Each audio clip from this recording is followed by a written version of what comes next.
ఒక్కొక్క star hero దగ్గర నుంచి ఈ గుణాన్ని మనం నేర్చుకోవాలి అని మీరు ఫీల్ అయింది ఏంటి? చిరంజీవి గారి నుంచి ఏం చూడాలి, బాలకృష్ణ గారి నుంచి ఏం చూడాలి, ఏం చెప్తారు? అది బెస్ట్ క్వశ్చన్ కదా, బాగా చెప్పానా? మేము క్వశ్చన్ దీనికి ఆన్సర్ కరెక్ట్. నువ్వు ఇంకొక డైరెక్షన్లో అడిగావు. నైస్. అంటే ఎక్సలెంట్. అంటే మేము ప్రతి హీరో దగ్గర కూడా ఒక్కొక్క పాయింట్ నేర్చుకుంటాం. ఎగ్జాక్ట్లీ. నేర్చుకుంటాం.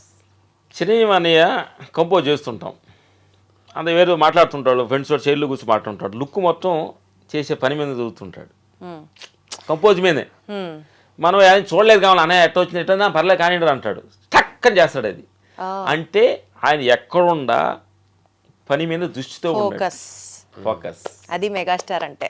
స్టార్ అంటే ఎందుకనంటే అసలు ఏమీ ఒక బ్యాక్గ్రౌండ్ లేకుండా ఆ టైంలో అలాంటి ఒక డిఫరెంట్ కైండ్ ఆఫ్ తోటి వచ్చారంటే ఆయన దగ్గర ఏ క్వాలిటీస్, షో మనీ క్వాలిటీస్ లేకపోతే ఎలా వస్తారు?